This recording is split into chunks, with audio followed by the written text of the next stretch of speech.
திரைக்குறள் நேயர்களுக்கு வணக்கம். இந்த வாரம் வெள்ளிக்கிழமை முக்கியமான படங்கள் அப்படின்னு சொல்லும்போது 2 படம் வந்து ரிலீஸ் ஆயிருந்தது. ஒரு ஆவலோடு எதிர்பார்த்த திரைப்படம். அதில் தலைவன் தலைவி அதை பற்றி நிறையா பேசிட்டேன். அடுத்து நான் பார்த்தது வந்து ரொம்ப அற்புதமான ஒரு திரைப்படம். தமிழ் சினிமானா இப்படி தான் இருக்கணுமா? இவ்வளோ ஸ்டார் காஸ்டிங் வேணுமா? பாடல் வேணுமா? ஃபைட்டு வேணுமா? இல்லை டான்ஸ் இருக்கணுமா? இல்லை கிளாமர் ஃபேக்டர் வேணுமா? இந்த மாதிரி நிறைய வந்து கேள்விகள் இருந்துக்கிட்டே இருக்கும் எப்பவுமே ஒரு படம் பண்ணுறதுக்கு முன்னாடி. ஆனால் இந்த படத்தை பொறுத்த வரைக்கும் வந்து பார்த்தீங்கன்னா இதுக்கெல்லாம் அப்பாற்பட்டது அப்படின்னு தான் சொல்லலாம். அது என்ன அப்படின்னு கேட்டிங்கன்னா, ஃபகத் ஃபாசில் ஒரு அற்புதமான நடிகர். மலையாளத்தில் ஏகப்பட்ட படங்கள் பண்ணியிருக்காரு. தமிழில் அவர் நடித்த படங்களில் அவர் வந்த காட்சிகள் எல்லாமே வந்து மனசில் அப்படி ஒரு பதிவு ஏற்படுத்தும். அதில் இப்போது சூப்பர் ஸ்டாரோட நடித்த அந்த படம் வந்து வேட்டையன் படத்தில் வந்து ஃபகத் ஃபாசில் வந்தது கூட அந்த அவர் வர்ற காட்சிகள் அவரை இன்ட்ரெஸ்டிங்காக இருக்கும். அது ரொம்ப அருமையாக இருக்கும். அதே மாதிரி நமது மாமன்னன் படத்தில் வந்து ஃபகத் ஃபாசில் வந்தது மனசில் ரொம்ப பதிஞ்சிடும். இது மாதிரி அவர் வரக்கூடிய எல்லா படங்கள்லையுமே அவர் பண்ணுற கேரக்டரு அவ்வளோ ஒரு இம்பார்ட்டன்ட் கேரக்டராக இருக்கும். இல்லை ஒரு சின்ன கேரக்டராக இருந்தாலும் அதுக்கு ஒரு ஸ்பெஷாலிட்டி, இது இப்படி பண்ணலாம் அது அப்படி பண்ணலாங்கிறதுக்கு அதுக்கு ஒரு வேரியேஷன் ஒன்று கொடுத்துருவார். அந்த மாதிரி இந்த படத்தில் சொல்லணும் அப்படின்னு பார்த்தீங்கன்னா, இவர் வந்து ஒரு திருடனாக வர்றார். இந்த திருடனாக வர்றது வேட்டையன்லேயே ஆல்ரெடி வந்து அந்த லைட்டாக இந்த திருடுறதெல்லாம் காமிச்சிட்டாங்கன்னு வச்சுக்கோங்களேன். நான் இப்படி தான் திருடனாக இருந்தேன், அப்புறம் நான் அப்படியே கொஞ்சம் லைட்டாக திருந்துட்டேன், அப்புறம் சாருக்காக தான் இதெல்லாம் வேலை செய்கிறேன் அப்படின்னு. அது மாதிரி இந்த படத்துலையும் வந்து ஒரு திருடனாக தான் வர்றாரு. பட் ஆரம்பத்தில் ரொம்ப சட்டிலாக ஆரம்பிக்குதுன்னா அந்த இடத்துல வந்து ஒரு அவர் பாட்டுக்கு இந்த ட்ராவல்லாம் பண்ணுவாங்களா, ஒரு பேக் மட்டும் அப்படியே லைட்டாக ட்ராவல் பண்ணும்போது எங்கே போகிறாப்புல என்ன பண்ணுறாப்புல அப்படின்னு அப்படியே யோசிச்சிட்டே இருக்கும்போது ஃபஸ்ட்டு எடுத்தோன்னே ஒரு தேட்டரில் அப்படியே உட்காந்துருக்கிறப்போ டக்குன்னு அப்படியே யோசிச்சுட்டு ஒரு பைக்கை திருடுறாப்புல. இந்த பைக்கை திருடுறதுலேருந்து ஒரு நியாயத்தை சொல்கிறார். இந்த பைக்கை திருட்டு அது ஒரு அழகான நியாயத்தை சொல்கிறார். எங்கேயோ இருக்கிற அன்னப்பறவை உயரத்தில் பறந்துட்டு இருக்குது, அந்த பறவைக்கு நீருக்கடியில் இருக்க மீன் தான் உணவுன்னு இருக்குல்ல. இந்த ஆகாயத்தில் பறக்கிற கொக்குக்கு எப்படி தண்ணிக்கடியில் வாழ்கிற மீன் சாப்பாடை வந்துச்சு. அப்போது நம்ம திருடணும்னு முடிவு பண்ணிட்டா நமக்காக ஒரு விஷயம் வந்து எழுதி வைக்கப்பட்டிருக்கும், கண்டிப்பாக அது நமக்கு கிடைக்கும் அப்படிங்கிறது தான். அதுவும் இல்லாமல் வந்து இது நான் திருடுறது ஒரு பெரிய அஃபென்ஸாக நினைக்கல. நான் திருடும்போது அவங்க உஷாராயிடுவாங்க. அப்போ உஷாரானா அவங்களுக்கு ஒரு பாடம் மாதிரி, இனிமேல் நம்ம ரொம்ப சேஃபாக இருக்கணும், அது மாதிரி ஒரு விஷயமா நான் வந்து இதை யோசிக்கிறேன் அப்படின்னாரு. அது ரொம்ப நல்லா இருந்தது. ஸோ இவருக்கு இன்னொரு கேரக்டர் போஸ்டரில் எல்லாருமே பார்த்துருப்பீங்க, வைகை புயல் வடிவேலு. வடிவேலு அவர்களோட வந்து நகைச்சுவை கதாபாத்திரங்கள் ஏகப்பட்டது நம்ம பார்த்துருப்போம். அந்த கதாபாத்திரங்கள்லாம் ரொம்ப ரொம்ப அருமையாக பண்ணியிருப்பார். அதில் வந்து இன்றைக்கெல்லாம் வந்து ஒரு மீம் கிரியேட்டர் வந்து ஒரு விஷயம் வந்து பண்ணுறாங்க அப்படின்னா வடிவேல் இல்லாத மீம்ஸே கிடையாது. ஸோ அந்த லெவலுக்கு வந்து மீம் கிரியேட்டருக்கு ஒரு மிகப்பெரிய வாழ்வே வந்து வடிவேலு தான் அப்படின்னு சொல்லலாம். அந்த அளவுக்கு அவருடைய படங்களுடைய சீனு, அவர் பேசுனது, கவுண்டர் எல்லாத்தையும் எடுத்து கம்ப்ளீட்டாக அதை வந்து யூஸ் பண்ணியிருக்காங்க. அதை அவரே பார்த்து ரொம்ப ரசிச்சிருக்கார். இதுக்கு என்ன கவுண்டர் போட்டிங்க, அதுக்கு என்ன கவுண்டர் போட்டிங்க அப்படின்னு சொல்லி. ஆனால் ஒவ்வொரு மனிதனுக்கும் ஒரு மறுபக்கம் அப்படின்னு ஒன்று இருக்கும். அந்த மறுபக்கம் தான் என்ன அப்படின்னு பார்த்தீங்கன்னா, வைகை புயல் வடிவேலு ஒரு சிறந்த நடிகர். அந்த சிறந்த நடிகருக்கான அந்த ஸ்பேஸ் கிடைச்சது அப்படிங்கிறப்போ ஒரு சில படங்கள் மட்டும்தான் அவருக்கு கிடைச்சது. அப்படி கிடைச்ச படங்கள் அப்படின்னு சொல்லும்போது இம்சை அரசன் 23ஆம் புலிகேசி. இந்த படத்தில் வந்து அவருக்கு நகைச்சுவையாக நடிக்கிறதுக்கும் அதே சமயத்தில் ஒரு ஜென்டிலாக ஒரு கதாநாயகனாக ஒரு ஒரு ஒரு மெச்சூர்டு பர்சனாக நடிக்கிறதுக்கும் ஒரு வாய்ப்பு கிடைச்சிது. அதற்கப்புறம் வந்து பார்த்தீங்கன்னா நிறைய படங்கள் பண்ணியிருந்தாலும் ஒரு சில படங்களில் சின்ன சின்ன ஒரு கேரக்டர் ஒரு ஒரு சின்ன டயலாக்ல ஒரு சீனில் அவர் நல்லா நடிக்கிறதுக்கான ஒரு இது அப்படின்னு வந்தது. ஆனால் மாமன்னன் அப்படிங்கிற திரைப்படம் வந்து டோட்டலாக வேற ஒரு கலரை தந்துச்சு. அதில் வந்து ஒரு காமெடின்னு கிடையாது, ரொம்ப சீரியஸான ஒரு கேரக்டர். இந்த சீரியஸான கேரக்டரை பார்த்துட்டு எல்லாரும் வந்து என்னங்க வடிவேல் இப்படி நடிச்சிருக்காரு அப்படின்னாங்க. ஸோ அந்த வடிவேலை ஏற்றுக்க முடிஞ்சுது. இப்போ சில பேர் வந்து படத்தில் பார்க்குறப்ப இல்லை இவருன்னா இப்படி தான் சார் அப்படின்னு ஒரு முத்திரை ஒன்று குத்திடுவாங்க. அந்த முத்திரையிலேருந்து வெளியில் வர்றது ரொம்ப கஷ்டமாக இருக்கும். ஒரு நகைச்சுவை நடிகர் தானே, அவரை பார்த்தோன்னே ஐயோ என்னங்க அவர் காமெடியே சொல்ல அப்படின்னு இல்லாமல் படத்தில் குறிப்பாக இவர் வந்த காட்சியில் எல்லாத்துலேயுமே வந்து நாம் ஒரு காமெடிங்கிறத மறந்தாச்சு. காமெடிங்கிறத மறந்துட்டு அவர் ஒரு கதாபாத்திரமாக ஒரு கேரக்டராக அவர் எப்படி நடிச்சிருக்காரு அப்படின்னு சொல்லி பார்க்க அப்படியே செட் ஆகிட்டோம். ஃபஸ்ட்டு வந்த சீன்லேருந்து ஆரம்பிச்சு இது வந்து ஒரு ட்ராவல் சப்ஜெக்ட், ஒரு பெரிய லாங் ட்ராவல். இந்த லாங் ட்ராவல் அப்படிங்கும்போது இதில் வந்து ஒரு படம் ரிலீஸ் ஆகிறதுக்கு முன்னாடியே ஒரு லைன் போட்டிருந்தாங்க, அவருக்கு வந்து ஒரு மறதி தான் வியாதி, இந்த அல்சைமர் அப்படின்னு சொல்லுவாங்க. அல்சைமர் வந்து மறந்து போகிற ஒரு விஷயம், வயசானதுக்கப்புறம் வரக்கூடிய ஒரு வியாதி. அவரோட சேர்ந்து ஃபகத் ஃபாசில் வந்து ட்ராவல் பண்ணுறாரு அப்படின்னப்போ நான் கூட நினச்சேன் ஓகே நகைச்சுவையாக பயங்கரமாக எங்கேயோ போகுது அப்படின்னப்போ இந்த படத்துடைய ட்ராவல் வந்து ரொம்ப டிஃப்ரெண்ட்டாக இருந்தது. அது இவருக்கு அல்சைமர் இருக்கிறதும், அதை வந்து ஃபகத் ஃபாசில் வந்து திருடனாக இருந்து அதை எப்படி யூஸ் பண்ணுறாரு, அவர்கிட்ட இந்த பணம் பறிக்கிறதுக்கு என்னென்னலாம் பிளான் பண்ணுறாரு அப்படிங்கிறதும், அது நடக்குதா இல்லையா, அந்த இன்டர்வல்லேருந்து அது நடக்குதா இல்லையா, இன்டர்வலுக்கு அப்புறம் சரி ஓகே பணம் பறிக்க ட்ரை பண்ணுறாப்புல, இவருக்கு அல்சைமர், வேறு என்ன இதில் கதையாக இருக்க போகுது அப்படின்னப்போ ஒரு புதிய கதைக்களம் வருது. அந்த கதைக்களம் எங்கிருந்து வந்தது, அப்போது இவங்க எப்படி இந்த ட்ராவல் ஆரம்பித்தாங்க, இதுக்கும் அந்த கதைக்களத்துக்கும் என்ன ஒரு சம்பந்தம் அப்படிங்கிறது தான் படத்தில் வந்து ரொம்ப அழகாக பண்ணியிருக்காங்க. இந்த படத்துடைய டைரக்டர் வந்து சுதீஷ் சங்கர். சுதீஷ் சங்கர் வந்து மலையாளத்தில் படம் பண்ணியிருக்காரு, அதுக்கப்புறம் தமிழ்லையும் படம் பண்ணியிருக்காரு. ஒரு மலையாளத்தில் ஒரு படம் பண்ணியிருக்காரு, தமிழில் ஒரு படம் பண்ணியிருக்காரு. அதுக்கப்புறம் எனக்கு தெரிஞ்சது இந்த படம் தான், இது அவருடைய 3வது படம் அந்த மாதிரி தான் சொல்லலாம். அந்த படத்துடைய கேமராமேன் கலைசெல்வன் சிவாஜி. உண்மையிலேயே இதில் கேமரா வந்து ஒரு பெரிய வைட்டல் ரோல் அப்படின்னு சொல்லலாம். ஏன்னா அந்த காட்சி அமைப்புகள் ரொம்ப முக்கியம். ஒரு கதாபாத்திரத்தை காமிக்கும் போது இல்லை, நம்புற மாதிரி காமிக்கணும் அப்படின்வாங்க. கொஞ்சம் கூட அதுக்கு நம்ம மாற்றி ஈத்தி ஏதாவது இந்த கேமராவில் கொஞ்சம் பிரைட்டாக காமிச்சிட்டோம், இல்லை ரொம்ப டல்லாக காமிச்சிட்டோம்னா சமயத்தில் அந்த கதாபாத்திரத்தை நம்ம உள்வாங்கவே முடியாது. ஸோ அதனால் கலைசெல்வன் சிவாஜி வந்து ரொம்ப பிரமாதமாக அந்த கேமரா வந்து ஹேண்டில் பண்ணியிருக்காரு. இந்த படத்துக்கு இசையமைப்பாளர் யுவன் சங்கர் ராஜா. யுவன் சங்கர் ராஜா பேக்ரவுண்ட் ஸ்கோரில் கலக்குன்னு கலக்கியிருக்காரு. அதே சமயத்தில் வந்து பாடல்களும் ஒரு 2 பாடல்கள் ரொம்ப அருமையாக கொடுத்துருக்காரு. மதிச்சயம் பாலா பாடியிருக்காரு. ரொம்ப நல்லா இருந்தது, அற்புதமான பாடல்கள்.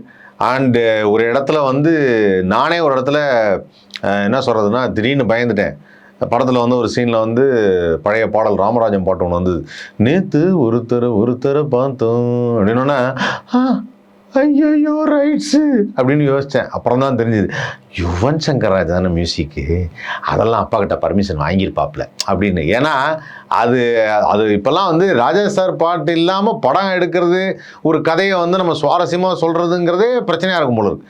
அந்த மாதிரி எல்லா படத்துலையும் சமீபத்தில் நான் வந்து ஒரு 3 மாதத்தில் வந்து அத்தனை படங்களில் ராஜா சார் பாட்டு அங்கங்கே வந்துக்கிட்டே தான் இருக்குது. அதை மீறி ஒரு விஷயத்தை செய்கிறதுங்கிறதே யோசிக்க வேண்டிய விஷயமா இருக்குது. ஸோ இந்த படத்தில் வந்து அந்த மாதிரி ஒரு இடத்துல அது ரொம்ப முக்கியமான ஒரு காட்சி, அந்த நேற்று ஒருத்தரை பார்த்தோம் அப்படிங்கிற அந்த பாடல் இந்த படத்துக்கு வந்து ஒரு சிங்க் தான் அப்படின்னு சொல்லலாம். ஏன்னா காரணம் என்னன்னா, வடிவேல் அவர்களும் ஃபகத் ஃபாசில் அவர்களும் ஒருத்தர் நேற்று தான் பார்த்துருக்காங்க, அப்போ இருந்து தான் ட்ராவல், அப்படி தான் அந்த ஒரு நாள் அடுத்த நாள் அப்படின்னு அப்படி அந்த ட்ராவல் தான் படம். அண்ட் இந்த கதை வந்து ஒரு ரொம்ப ஒரு எதிர்பாராத ஒரு ட்விஸ்ட்டு, அந்த மாதிரிலாம் ஒரு விஷயம் இருந்தது. அது ரொம்ப ரசிக்கிற மாதிரி இருந்தது. அதை பற்றி நான் பெருசாக சொல்ல முடியாது. ஏன் அப்படின்னு கேட்டிங்கன்னா, படம் பார்க்கும்போது அதுதான் இன்ட்ரெஸ்டிங்க. ஏன்னா நான் அதை அப்படியே நான் ஃபீல் பண்ணதை எனக்கு தெரிஞ்சு வந்து படம் பார்க்குற அத்தனை பேரும் அதை ஃபீல் பண்ணியிருப்பாங்க. என்ன வண்டி ஓட்டிகிட்டு இருக்காங்க, போகிறாங்க, ஆமாம் நடக்குது, அதுக்கப்புறம் வந்து எதுக்காக எங்கே அவர் மறந்துட்டார், இப்போது இவர் திருட போகிறாரு, இந்த பணத்தை வந்து எப்படி எடுக்க, இப்படி வந்து நமக்குள்ள அப்படிங்கும்போது இல்லை, ஒரு மேட்ரு ஒன்று ஓப்பன் பண்ணாங்க, சூப்பராக இருந்தது.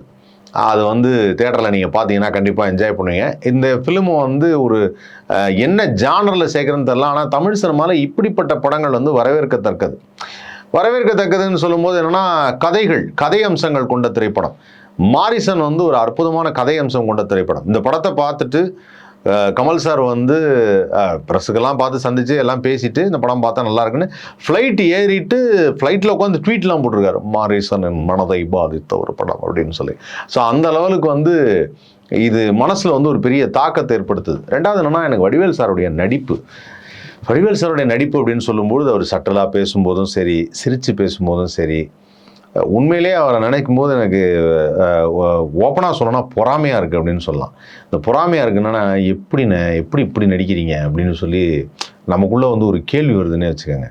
ஒரு பர்டிகுலர் ஷாட்டில் வந்து அவர் அழுவுற சீனு, அதாவது மனவேதனைன்னா பல ஆண்டுகளாக ஒரு விஷயம் அது நம்ம கூடவே இருந்தது, அதுக்கு இப்படி நமக்கு இப்படி ஆயிடுச்சே அப்படின்னு நினைக்கும் போது அந்த மனசில் ஒரு வலியை சுமந்துக்கிட்டு ஒரு அழுவுறதுன்னு ஒரு ஷாட் இருக்கும். அதில் வந்து இந்த கண்ணமும் இந்த வாயும் வந்து துடிச்சு அப்படி அழுவுறதுன்னு ஒன்று இருக்குது. இது வரைக்கும் வடிவேல் சார் அழுது நான் பார்த்துருக்கேன், சில படங்களில் அழுது நான் பார்த்துருக்கேன். ஆனால் இங்கே அழுகும்போது இல்லை, அப்படியே எனக்கு கண்ணில் தண்ணி வந்துருச்சு, அப்படி இருந்தது அந்த நடிப்பு. எனக்கு தெரிஞ்சு வந்து நடிகர் திலகம் சிவாஜி கணேசனுக்கு பிறகு நான் பார்த்த சிறந்த நடிகர் வைகை புயல் வடிவேலுன்னார். ஏன்னா வந்து அது உண்மை. ஏன்னா ஒரு இயல்பாக அந்த கதாபாத்திரத்துக்கு என்ன வேணும், அந்த கதாபாத்திரம் எந்த லெவலுக்கு பேசும், எந்த லெவலுக்கு இருக்கும்.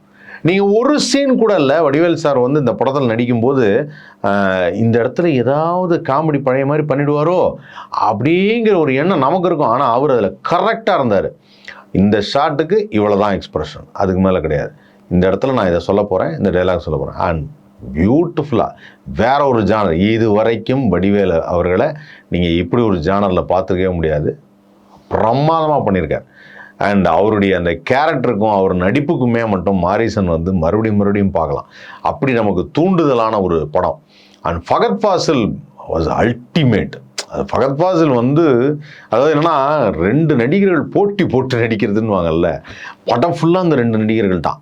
விவேக் பிரசன்னா வந்து ஒரு முக்கியமான கேரக்டர். அதுக்கப்புறம் கோவை சரளா அவங்க பண்ணியிருக்காங்க. இவர் பிஎல் தேனப்பன் அவர்கள் பண்ணியிருக்காரு. லிவிங்ஸ்டன் பண்ணியிருக்காரு. அதுக்கப்புறம் நமது ஓஹோ எந்தன் பேபி படத்துடைய இயக்குனர் திரு கிருஷ்ணகுமார் ராம்குமார் பண்ணியிருக்காரு. ஸோ இவங்கெல்லாம் வந்து ஒரு கேரக்டர்ஸ். பட் ஃபகத் ஃபாசிலும் வடிவேல் அவங்கள மீறி இந்த படத்தில் அப்படின்னு சொல்லும்போது நம்ம யோசிக்க வேண்டியதாக இருக்குது. இவங்கெல்லாம் வந்து அப்புறம் ரேணுகா அவங்க வந்து பழைய நிறைய படங்களை நீங்கள் பார்த்துருப்பீங்க, பாலச்சந்தருடைய படங்களில் பார்த்துருப்பீங்க. அம்மா கேரக்டர்லாம் நிறையா பண்ணுவாங்க, அவங்க ரொம்ப நல்லா பண்ணியிருக்காங்க. இந்த மாதிரி வந்து நிறைய பேர் இந்த கதையை பொறுத்த வரைக்கும் வந்து அந்த கேரக்டர்ஸ் நிறையா இருந்தாலும் ஒவ்வொருத்தரும் அந்த கதாபாத்திரங்களை அவ்வளோ அருமையாக பண்ணியிருக்காங்க. ஒரு படம் ஜெயிக்கிறதுக்கு ரொம்ப முக்கியம் வந்து நல்ல கதை, அதுதான் ரொம்ப முக்கியம். அந்த கதையில் நம்ம என்ன சொல்ல வரோங்கிறது முக்கியம். ரொம்ப எளிமையான ஒரு கதை கூட இருக்கலாம், அப்படிங்கிறத இந்த படத்தில் அற்புதமாக காமிச்சிருக்காங்க. அண்ட் வாழ்கிற வாழ்க்கையில் அந்த 2 கேரக்டர்ஸ் பார்க்கும்பொழுது நமக்கே வந்து ஒரு பிரமிப்பு ஏற்படுத்துது. பிரமிப்புன்னா நம்ம எதையோ வாழ்க்கைன்னு நினச்சி வாழ்ந்துட்டுருக்குறோம். ஆனால் வாழ்க்கைங்கிறது ரொம்ப சிம்பிளான ஒரு விஷயம். அந்த சிம்பிளான விஷயத்தில் நாம் பார்க்கக்கூடிய இது அந்த கிளைமேக்ஸில் வந்து கோவை சரளா ஒரு இடத்துல வந்து வடிவேலு அவர்களுக்கு வந்து ஸ்வீட் தராங்க. அந்த ஸ்வீட்டு தரும்போது இல்லை, எனக்கே அதை பார்க்கும்போது ஒரு மாதிரி ஆயிடுச்சு. அதாவது என்னென்னா, இதெல்லாம் கேள்விப்பட்டேன், ஆனால் எனக்கு என்னவோ இந்த விஷயம் வந்து எனக்கு நடந்தப்போ உங்களுக்கு தான் முதல்ல ஸ்வீட் தரணும்னு தோணுச்சு அப்படின்வாங்க. அதுக்கு அப்புறம் வர கான்வர்சேஷன், அதாவது என்னன்னா வடிவேலு அவர்களும் ஃபகத் ஃபாசில் அவர்களுக்கும் பண்ணுற ஒரு கான்வர்சேஷன், ஏண்டா நீ இதைத்தானே நினச்ச அப்படின்னா அவர் ஒன்றே ஒரு டைலாக் சொல்கிறதும், அது 2 பேரும் பார்த்து சிரிச்சுக்கிறதும் நமக்கு ஆச்சரியமாக இருக்கும். அந்த சீன் பார்க்குறப்ப வந்து அதாவது வாழ்க்கையில் வெளியில் உள்ளவங்களுக்கு வந்து என்னையா இப்படி பண்ணிட்டீங்க, இப்படி ஆகிட்டீங்க அப்படிங்கும்போது அவங்க 2 பேருக்குள்ளே ஒரு சந்தோஷம் இருக்கும். நாம் சரியான விஷயத்தை தான் செஞ்சுருக்கோம்ல, ரொம்ப திருப்தியாக இருக்குது சார் அப்படிங்கிற மாதிரி ஒரு விஷயத்தை காமிப்பாங்க. That's a very very beautiful screenplay. And Sudheesh Sankar வந்து இந்த படம் வந்து அவருடைய 3வது படம் இப்படி தான் எடுத்திருக்காரு. ரொம்ப அவருக்கு வந்து எக்ஸ்பீரியன்ஸ் இல்லை அப்படின்லாம் சொல்லவே முடியல. ஏன்னா அந்த அளவுக்கு வந்து இந்த படத்தில் வந்து அவர் காட்சி அமைப்புகளில் வந்து நம்ம மனசை வந்து கொள்ளையடிச்சிட்டார் அப்படின்னு தான் சொல்லலாம். அண்ட் இந்த படம் வந்து ஒரு மிகப்பெரிய வெற்றி படமாக அமையறதுக்கு உண்மையிலேயே ஒருத்தருக்கு நன்றியை சொல்லணும். அவருக்கு எனக்கு தெரிஞ்சு தமிழ் சினிமாவில் உள்ளவங்க நிறைய டேரக்டர்ஸ் வந்து நன்றி சொல்லுவாங்க. காரணம் என்னென்னா, அவர் நிறைய டேரக்டர்களை வந்து அறிமுகப்படுத்தினது மட்டும் இல்லாமல் அவங்கள பெரிய லெவலுக்கு கொண்டு போயிருக்காரு அப்படின்னு தான் சொல்லணும். அன்றைக்கி அந்த டேரக்டர்கள் வந்து எனக்கு முதல்ல ஒரு படம் பண்ணணும் அப்படின்னு யோசித்தப்போ அதுக்கு ஒரு பெரிய சப்போர்ட்டாக இருந்தது அவர் தான். அவர் வேறு யாரும் இல்லை, நமது super good films RB Choudary அவர்கள். ஆர்பி சௌத்ரி வந்து எனக்கு தெரிஞ்சு சினிமாவில் நிறைய பேரை கேட்டால் சொல்லுவாங்க, கடவுளை நேரில் பார்த்துருக்கியா அப்படின்னா, நான் பார்த்ததில்ல சார், ஆனால் ஆர்பி சௌத்ரி தான் சார் எனக்கு கடவுள் அப்படின்வாங்க. அந்த லெவலுக்கு வந்து சௌத்ரி சார் வந்து நிறைய இயக்குநர்களை வந்து அறிமுகப்படுத்தியிருக்காரு. ரொம்ப அற்புதமான ஒரு மனிதர். அந்த இயக்குநர்கள் வந்து கதை சொல்லும்போது அவர் வச்ச நம்பிக்கை தான் இன்றைக்கி அவங்க இயக்குநர்கள். அவர் வச்ச நம்பிக்கை தான் நம்ம பார்த்த வெற்றி படங்கள், நம்ம மனசை வந்து அப்படியே உழுக்கின படங்கள் எல்லாமே அவர் வச்ச நம்பிக்கை தான். இந்த கதை நல்லா இருக்குப்பா, இந்த கதையை படமாக பண்ணலாம் அப்படின்னு சொல்லும்போது அவர் வச்ச நம்பிக்கை தான். ஸோ அப்படிப்பட்ட ஒரு அற்புதமான ப்ரொடியூசர். ஸோ அவர் தான் மாரிசன் படத்தை வந்து ப்ரொடியூஸ் பண்ணியிருக்காரு, super good films RB Choudary sir. And இந்த படத்துடைய மியூசிக்கு, கேமரா கலைசெல்வன் சிவாஜி, அதுக்கப்புறம் வந்து டேரக்டர், இப்படி ஒவ்வொருத்தருக்கும் வந்து அவங்கவுங்க ரோலை வந்து அவ்வளோ பர்ஃபெக்டாக பண்ணியிருக்காங்க. அண்ட் இந்த படம் வந்து நான் மறுபடியும் பார்க்கணும் அப்படின்னு நினைக்கிறதுக்கான காரணம் வந்து எனக்கு ஃபகத் ஃபாசில் பிடிக்கும். அதே சமயத்தில் ஃபகத் ஃபாசிலை விட ஒரு படி மேலே எனக்கு வடிவேல் சாரை பிடிக்கும். ஸோ வடிவேல் சார் வந்து இந்த படத்தில் நடித்ததும் அந்த காட்சியில் வந்ததும் ஒரு சில காட்சியெல்லாம் பார்க்குறப்ப எனக்கு அப்படியே ஒரு மாதிரி ஆயிடுச்சு. அதாவது இப்படிப்பட்ட நடிகருக்கு நம்ம எதுவுமே தீனி போடாமல் இருந்துட்டோமோ, அவருக்கு அந்த மாதிரி படங்கள்லாம் நிறையா கொடுக்காமல் இருந்துட்டோமோ, தமிழ் சினிமாவில் இருந்து அவர் ஒரு காமெடியனாக வந்ததுனால மட்டுமே மற்ற கதாபாத்திரங்கள்லாம் அவர் பண்ணாமல் போயிட்டாரோ அப்படின்னு எனக்கு தோணுது. உண்மையிலே சொல்கிறேன், வைகை புயல் வடிவேலு அவர்களுக்கு வந்து இன்னும் நிறைய கதைகள் அமைக்கணும், நிறைய கதாபாத்திரங்கள் கொடுக்கணும். அவர் வெவ்வேறு திரைப்படங்கள் நடிக்கணும். அவர் எப்பொழுதுமே இந்த நகைச்சுவை கதாபாத்திரம் மட்டுமே நடிக்கக்கூடாது. சமீபத்தில் வெளியான கேங்கர்ஸ் படத்தில் இப்பவும் நான் அதே பழைய அந்த நகைச்சுவையை பார்த்தேன். அவர் 10 வருஷம் 12 வருஷம் கேப் விட்டார். ஆனாலுமே வந்து அந்த ஃப்ளோ இருக்குது அவர்கிட்ட. அவர் வந்து அவ்வளோ நல்லா இருந்தது அப்படின்னு. காமெடி நடித்தா காமெடி, குணச்சித்திரம் நடித்தா குணச்சித்திரம், ஒரு இந்த படத்தோட டெரராக நடித்தா டெரர் அப்படின்னு எல்லா விதமான திறமைகளையும் உள்ளுக்குள்ளே இன்னும் வச்சுருக்கார். அவருக்கு இன்னும் திரைப்படங்கள் அமையணும், இன்னும் வந்து வெவ்வேறு கதைகள் இருக்கணும், களம் இருக்கணும் அப்படிங்கிறது தான் என்னுடைய ஆசை. கண்டிப்பாக மாரீசன் படத்தை நீங்கள் தியேட்டரில் பார்த்தீங்கன்னா உங்களுக்கே அப்படி வந்து அப்படின்னு ஒரு வாவ் ஃபேக்டர்னுவாங்கல்ல, அந்த வாவ் ஃபேக்டர் வந்து படத்தில் இருக்குது. அதுவும் குறிப்பாக வந்து அந்த டுவர்ட்ஸ் இன்டர்வல் வரும்போதே நீங்கள்லாம் அப்படி செட் ஆகிடுவீங்க. செட் ஆகிட்டு என்ன நடக்குது அப்படின்னு சொல்லி யோசிக்க ஆரம்பிச்சிடும். அந்த யோசிக்க ஆரம்பிக்கிற மாதிரி ஒரு படம், அந்த படம் தான் மாரீசன்.